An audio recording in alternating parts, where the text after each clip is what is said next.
முத்தமிழ் முருகனுக்கு அரகரோகரா. இன்னைக்கு இந்த கண்ணொலி பதிவுள்ள நம்ம என்ன பார்க்க போறோம்னா, நாம் நினைப்பது எவ்வாறு நிகழ்கின்றது என்பதை தெரிந்து கொள்வோம். ஆக நமது ஆழ்மனமானது எதை உண்மை என்று மிக ஆழமாக நம்புகின்றதோ, நம்பக்கூடிய அந்த எண்ணங்களாகப்பட்டது சக்தி பெற்ற அந்த எண்ணங்களாகப்பட்டது பிரபஞ்சத்தினிடம் கலந்து கலக்கப்பட்ட அந்த எண்ணங்களாகப்பட்டது சக்தி உரு பெற்று நமக்கு நிஜமான நிகழ்வுகளாக நிகழ்கின்றது என்று சொல்லப்பட்டு வருகின்றது.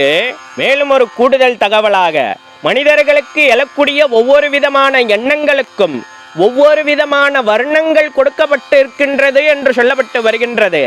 ஆக இதைத்தான் எண்ணங்கள் வண்ணங்களாக மாறி, வண்ணங்கள் காட்சியாக மாறி, காட்சிகளை மீண்டும் மீண்டும் நமது ஆழ்மனதில் மிக ஆழமாக பதிய வைத்த அந்த ஆழ்மனதில் இருக்கக்கூடிய காட்சிகளாகப்பட்டது சக்தி உருப்பெற்று பிரபஞ்சத்தினுடைய அருளாசியுடன் அது நிஜமான நிகழ்வுகளாக மாற்றப்படுகின்றது என்றும் சொல்லப்பட்டு வருகின்றது என்பதை அடியார்கள் சிந்தையில் வைத்து கொள்ள வேண்டும்.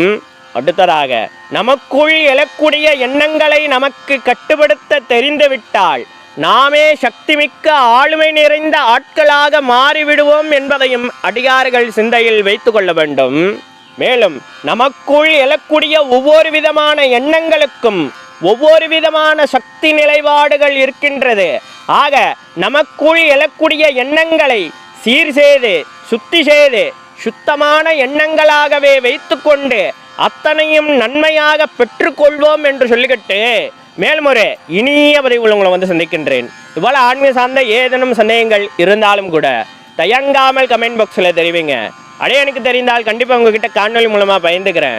நமது தமிழ் வேதம் 92 சேனல் ஒன்று சப்ஸ்கிரைப் பண்ணாத அடியார்கள் மறவாமல் சப்ஸ்கிரைப் பண்ணி பக்கத்தில் இருக்கிற bell button update all option தட்டிங்கன்னா நாங்கள் பதிவு செய்கிற ஒவ்வொரு காணொலி பதிவும் உங்களை அடையும். மேலும் நமது தமிழ் வேதம் 92 சேனலில் நிறைய ஆன்மீக சார்ந்த காணொலி பதிவுகள் தொடர்ந்து பதிவேற்றம் செய்து கொண்டே இருக்கிறோம். அதெல்லாம் இன்னும் பார்க்காத அடியார்கள் ஒருமுறை சென்று போய் பாருங்கள். உங்களுக்கு தேவைப்படும் தகவல்கள் அதிலும் இருக்கக்கூடும். அடியார்களின் வசதிக்காக பிளேலிஸ்டும் தயார் செய்து வைத்திருக்கின்றோம். சர்வம் முனீஸ்வரம், சகலமும் முனீஸ்வரம். நம சிவாய.